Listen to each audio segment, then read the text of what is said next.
It's been 3 months since Edwin passed away. I thought the pain wouldn't be so bad by now. There are times when I can't even move at all. There are times when I hear him at the door, but he's not there. I know I need to get on with my life. I know I need to get through this.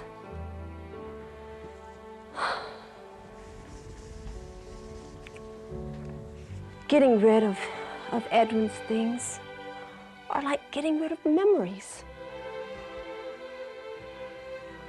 And that's all I have, the memories.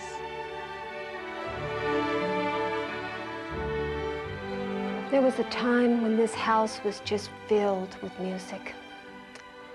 I can't believe I actually even complained about him practicing so much.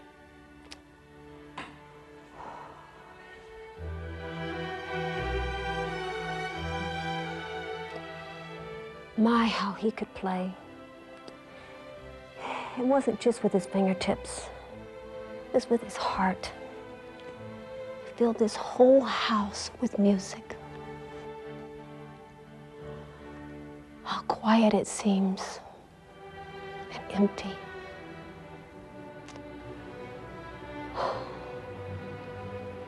Sometimes I think there's no more music left in this world. Ceux qui ont vécu le déchirement produit par la perte d'un être cher peuvent avoir toutes les informations nécessaires sur la manière de surmonter un deuil. Ils peuvent avoir toutes les réponses dans leur tête, mais leur cœur continue de se demander « Y aura-t-il jamais un moyen de me libérer de cette douleur ?»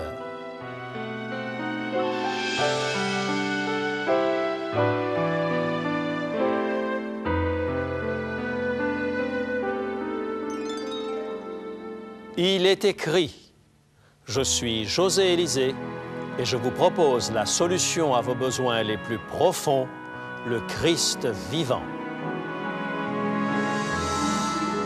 Notre sujet d'aujourd'hui, un cadeau dans l'affliction. Les fils de Jacob formaient une joyeuse bande de turbulents au verbe haut. Ils avaient grandi dans les collines de Judée à peine plus apprivoisées que les bêtes qui s'attaquaient à leurs troupeaux de moutons. Ruben était aussi agité qu'un fleuve impétueux. Simon et Lévi étaient emportés, enclins à la violence lorsqu'ils étaient provoqués. Judas courait après les prostituées. Isaacar avait pour surnom l'âne robuste. C'était une famille de rustres, arrachant leur subsistance à la vaste étendue du désert. Il y avait chez eux peu de place pour les manières raffinées.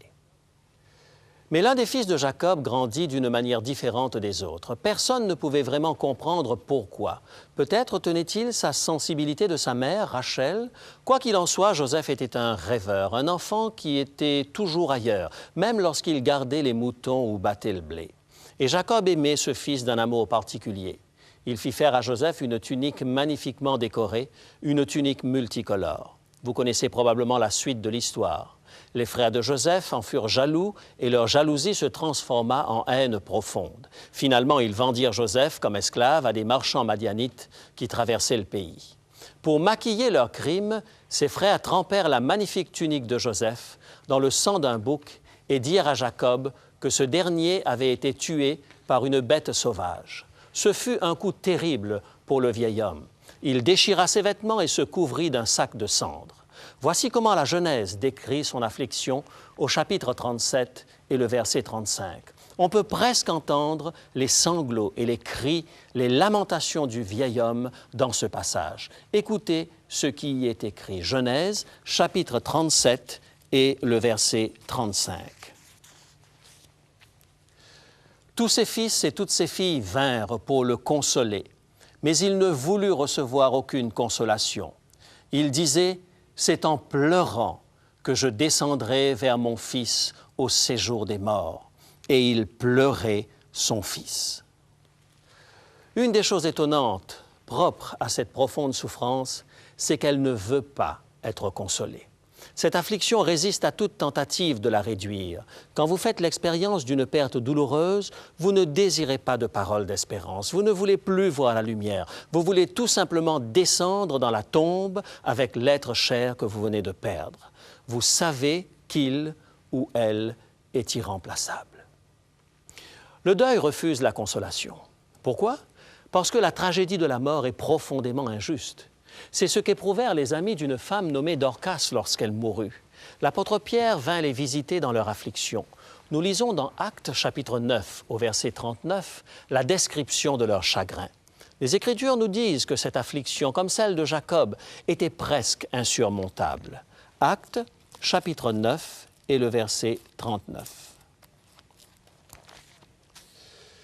Toutes les veuves l'entourèrent en pleurant et lui montrèrent les tuniques et les vêtements que faisait Dorcas pendant qu'elle était avec elles.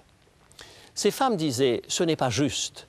Regardez les choses magnifiques que faisait Dorcas. Elle confectionnait des vêtements pour les pauvres. Elle était toujours la première à aider ceux qui étaient dans le besoin. Pourquoi cette femme si utile devait-elle mourir?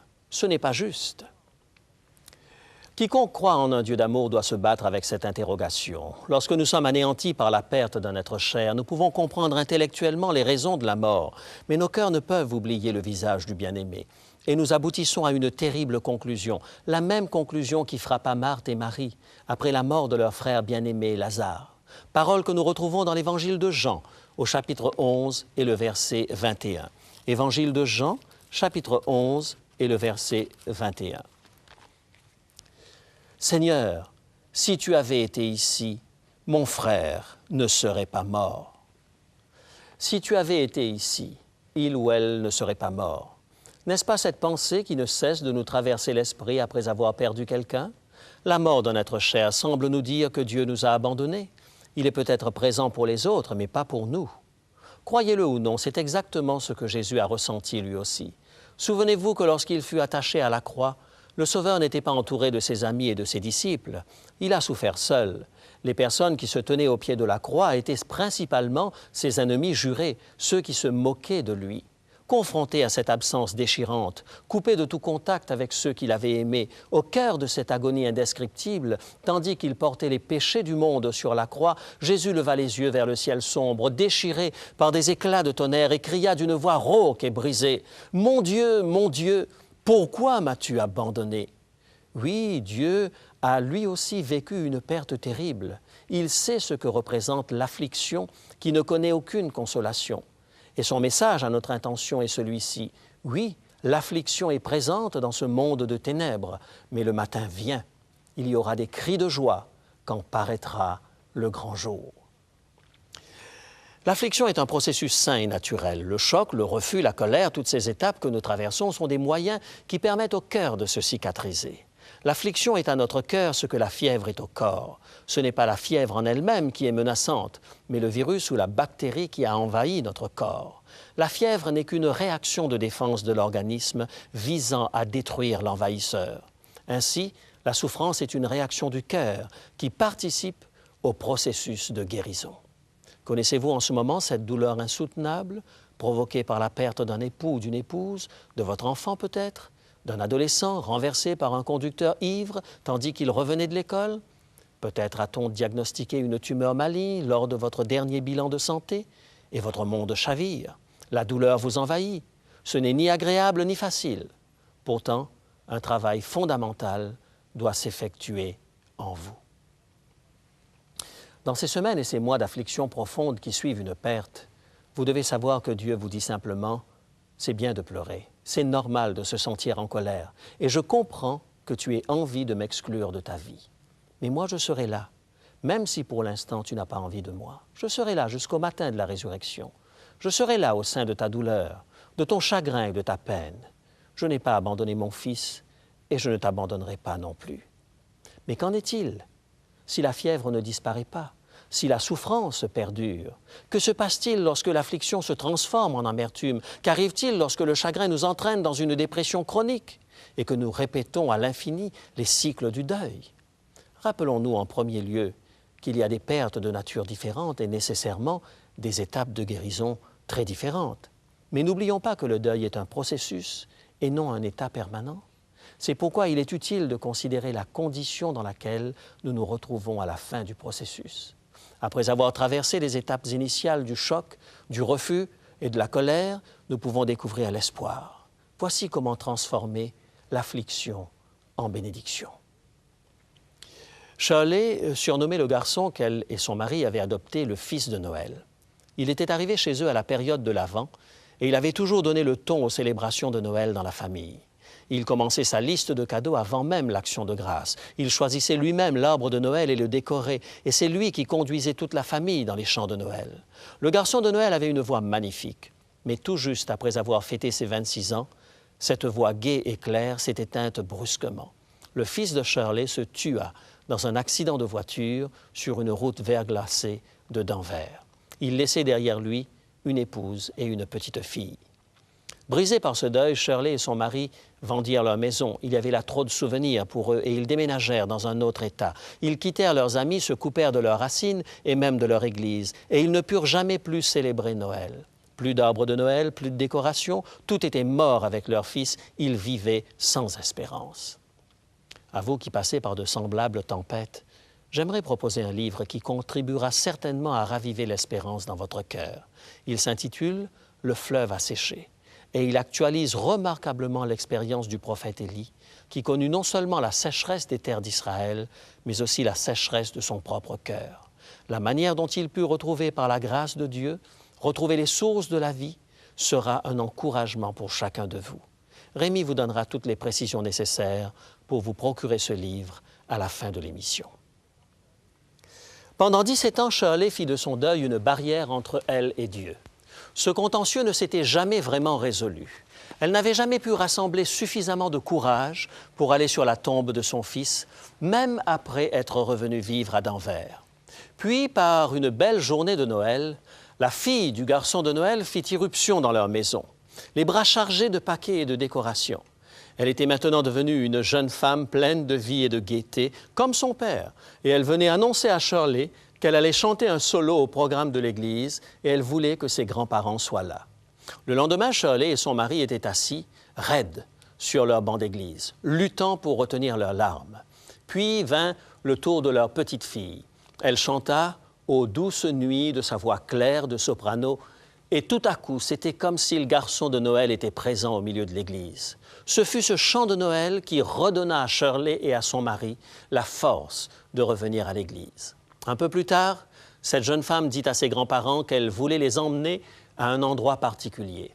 Avant qu'ils aient pu s'en rendre compte, ils étaient devant la tombe de leur fils. Shirley se tint silencieuse, le regard fixe, pendant un moment. Tout à coup, sa petite fille entonna le chant « Joy to the World » qui résonna clairement dans les collines avoisinantes. Voilà que cette jeune femme perpétuait le don de ce père qu'elle n'avait jamais connu. Elle substituait à l'amertume la foi et l'espoir. Et tandis que s'éteignait la dernière note, Shirley fut bouleversée. Pour la première fois depuis la mort de son fils, elle éprouva un sentiment de paix. Les larmes jaillirent de ses yeux et commencèrent à couler le long de ses joues. « Je peux vivre à nouveau », dit-elle. Enfin, elle pouvait dire au revoir. Enfin, elle pouvait entamer son travail de deuil. Une des choses qui peuvent nous aider à résoudre notre affliction, c'est de réaliser qu'il existe encore d'autres façons de célébrer la vie, que le monde peut encore nous offrir d'autres cadeaux. Plus une douleur est profonde, plus elle nous pousse à vouloir nous replier sur nous-mêmes et à nous couper de tout. Nous perdons le goût de tout, c'est parfaitement normal, mais il arrive un temps où nous avons besoin d'ouvrir la porte de nos cœurs. Ne laissons pas l'affliction se transformer en une prison mortelle. La voix de notre bien-aimé s'est peut-être éteinte, mais la voix de Dieu continue de parler tendrement. Cette voix chante « joie dans le monde », même si pour nous procurer cette joie, il lui en a coûté la vie de son Fils bien-aimé. À travers les siècles, le psaume 23 a réconforté des milliers d'hommes et de femmes dans leurs chagrins et leurs peines. Voici ce qu'a écrit David, le roi berger, dans le psaume 23 au verset 4. Psaume 23 et le verset 4. Quand je marche dans la vallée de l'ombre de la mort, je ne crains aucun mal, car tu es avec moi. Ta houlette et ton bâton me rassurent. Ta houlette et ton bâton, des symboles d'autorité pour les bergers des temps anciens. Et David, lui-même berger, réalisait à quel point Dieu avait été un berger merveilleux dans sa propre vie. Il avait traversé de nombreuses vallées sombres à l'époque où il avait été un fugitif. À plusieurs reprises, il avait eu le désir d'abandonner, mais cette houlette et ce bâton étaient toujours là pour lui apporter du réconfort. Dieu est avec vous. Il est à vos côtés dans vos peines les plus profondes. Même lorsque vous avez le sentiment qu'il vous a oublié, le bon berger se tient tout près. Pourquoi ne pas trouver de nouvelles façons de célébrer la vie, en commençant par de petites choses? Si vous avez choisi d'exprimer votre révolte en vous coupant de votre paroisse, revenez à l'Église et regardez Dieu en face. Il est toujours possible de rétablir le dialogue avec lui et vous entendrez alors sa musique. L'établissement de nouvelles relations humaines est une autre façon de vivre sainement son deuil. Découvrez de nouvelles façons d'aimer. Même si vous avez le sentiment que l'amour est mort avec votre bien-aimé, rappelez-vous que vous avez besoin des autres pour guérir. On raconte l'histoire d'une femme en deuil qui rendit visite à un saint homme en Chine et lui demanda de l'aider à surmonter sa peine. Le saint homme lui demanda de visiter les foyers du village et de demander une graine de moutarde au foyer qui n'aurait jamais perdu un être cher ou n'aurait jamais connu la tristesse. Le lendemain, elle se mit à visiter tous les foyers de la ville en quête de ces grains de moutarde. Mais elle ne put en trouver aucune famille n'ayant jamais fait l'expérience d'une tragédie quelconque. Et plus elle parlait aux gens, plus elle se sentit des affinités avec eux. Finalement, cette femme comprit où voulait en venir le sage. Le chagrin est chassé lorsqu'il est partagé. La Bible nous donne l'une des plus belles images de consolation dans le livre de Job. Les 3 amis de Job apprennent que Job a perdu sa maison, sa famille, sa santé. Ils se mettent en route pour lui apporter le réconfort du mieux qu'ils peuvent. C'est le même processus de guérison de l'affliction que certains psychologues modernes proposent aujourd'hui. Remarquez combien cette scène est conforme à notre approche moderne du travail de deuil. On la trouve dans Job, chapitre 2, les versets 12 et 13. Job, chapitre 2, les versets 12 et 13. Ayant de loin porté les regards sur lui, ils ne le reconnurent pas. Et ils élevèrent la voix et pleurèrent. Ils déchirèrent leurs manteaux et ils jetèrent de la poussière au-dessus de leur tête. Et ils se tinrent assis à terre auprès de lui 7 jours et 7 nuits, sans lui dire une parole, car ils voyaient combien sa douleur était grande. Ces 3 amis n'avaient aucune réponse, toute faite, à offrir à Job. Ils ne pouvaient comprendre la tragédie, mais ils pouvaient sympathiser avec lui par leur présence. Ils pouvaient tout simplement être là dans sa peine. Nous savons aujourd'hui combien il est plus facile de surmonter un deuil ou une affliction lorsque d'autres personnes sont à nos côtés. Ce ne sont pas tant les séances de consultation qui sont efficaces, mais la présence. Mes amis, ouvrez-vous aux personnes qui vous entourent. Lorsque vous gardez votre peine pour vous tout seul, elle a tendance à grandir, mais les peines partagées deviennent des fardeaux moins lourds à porter. Lorsqu'Alexandra, la fille de Frank Difford, mourut de la fibrose kystique à l'âge de 8 ans, il savait que rien ne pourrait jamais la remplacer dans sa vie. Au cours de sa longue maladie, Alexandra avait démontré un courage et une joie remarquables. Frank avait beaucoup appris de sa petite fille pendant les heures qu'ils avaient partagées. Mais maintenant qu'elle était partie, il se demandait si la vie valait la peine d'être vécue sans elle. 5 mois après le décès d'Alexandra, Carole, l'épouse de Frank, lui fit cette suggestion. « Et si nous adoptions une petite fille ?» Frank n'appréciait pas du tout cette idée, mais il dit qu'il allait y penser quand même. Au fond de lui-même, il trouvait cette idée épouvantable. Cela lui semblait injuste envers Alexandra. C'était elle qui était née pour grandir dans leur foyer et faire partie de leur famille. C'était déjà bien assez qu'elle ait été malade et qu'elle soit morte. Et maintenant, il fallait inviter un étranger à prendre sa place. C'en était trop. C'était la pire des injustices. Mais Carole revenait à la charge. Leur fils Christophe pensait que l'adoption serait une idée ingénieuse. Mais Frank résistait toujours. Il ne pouvait pas se résoudre à abandonner l'idée parfaite qu'il s'était faite de sa petite fille. À ses yeux, elle était une sainte, un ange. Personne ne pourrait la remplacer. Puis un jour, tandis que Frank et Carole étaient assis sur leur patio et prenaient une collation, Carole mentionna que s'ils voulaient un bébé, ils devraient probablement aller le chercher dans un autre pays. Oui, beaucoup de gens et des enfants de ce genre viennent de l'Amérique du Sud, dit Frank distraitement. De pays très pauvres, ajouta Carole. Puis elle s'approcha et prit ses mains en disant « Te souviens-tu de la prière d'Alexandra, celle qu'elle avait formulée elle-même et qu'elle répétait tous les soirs ?» Frank la regarda. « Bien sûr que je m'en rappelle. » Alors Carole lui répéta les paroles de sa fille. « Et mon Dieu, s'il te plaît, prends soin de notre pays et conduis des pauvres dans notre pays. » Elle se tut. Frank avait les larmes aux yeux. Il avait finalement compris. Plusieurs mois plus tard, Frank Difford se rendit sur la tombe d'Alexandra. Il tenait dans ses bras une petite fille des Philippines, une fillette que lui et son épouse avaient nommée Scarlett Faith Difford. Et il dit à sa petite fille qu'il venait tout juste d'adopter. « Tu sais, Scarlett, la prière d'Alex a vraiment été exaucée. Et tu es la réponse à cette prière. » Puis il fit tout un discours à la fillette, qui ouvrait de grands yeux. Il promit qu'il ne demanderait jamais à Scarlett d'être Alex, mais qu'il lui dirait tout sur cette petite fille courageuse et gaie qu'elle était venue remplacer. Frank Difford trouva une manière positive et active de dire au revoir à Alexandra. Il découvrit un cadeau à la place d'une affliction. Il trouva une façon de continuer à aimer lorsque l'amour semblait s'être éteint au-dedans de lui.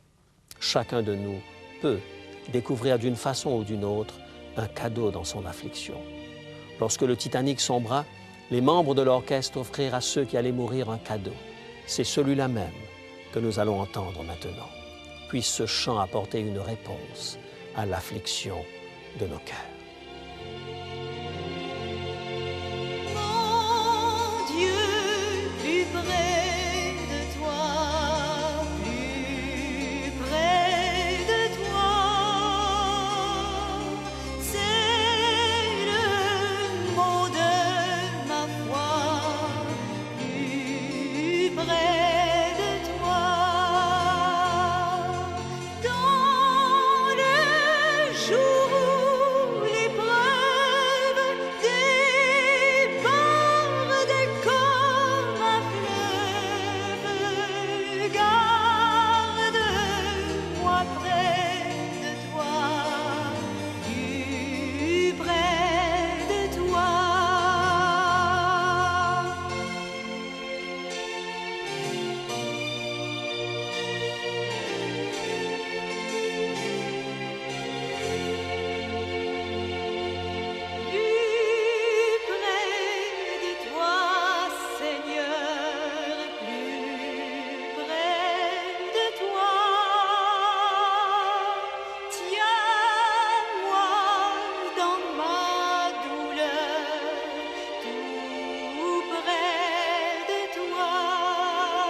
Bonjour. Le sujet que José Élisée a abordé aujourd'hui nous concerne tous.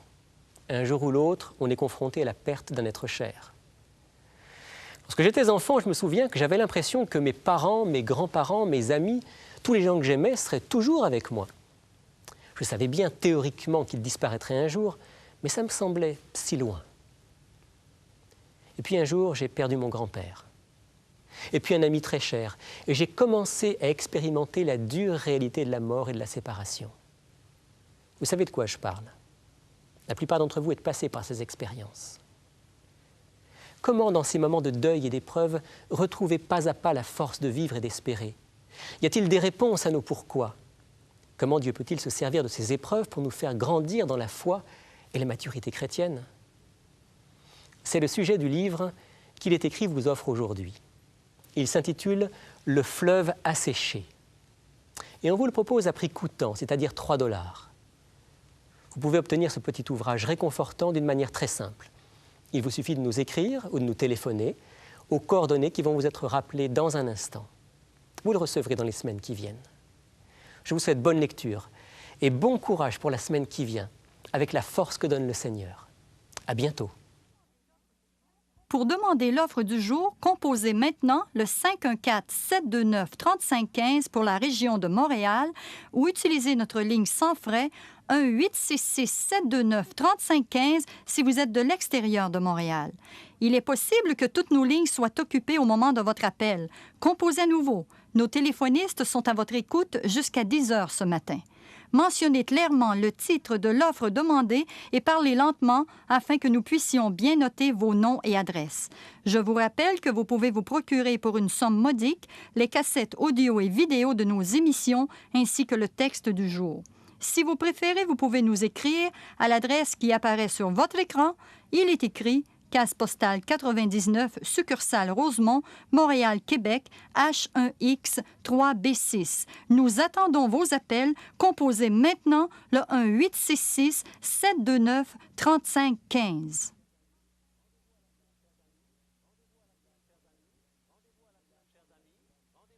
Chers amis, rendez-vous à la semaine prochaine.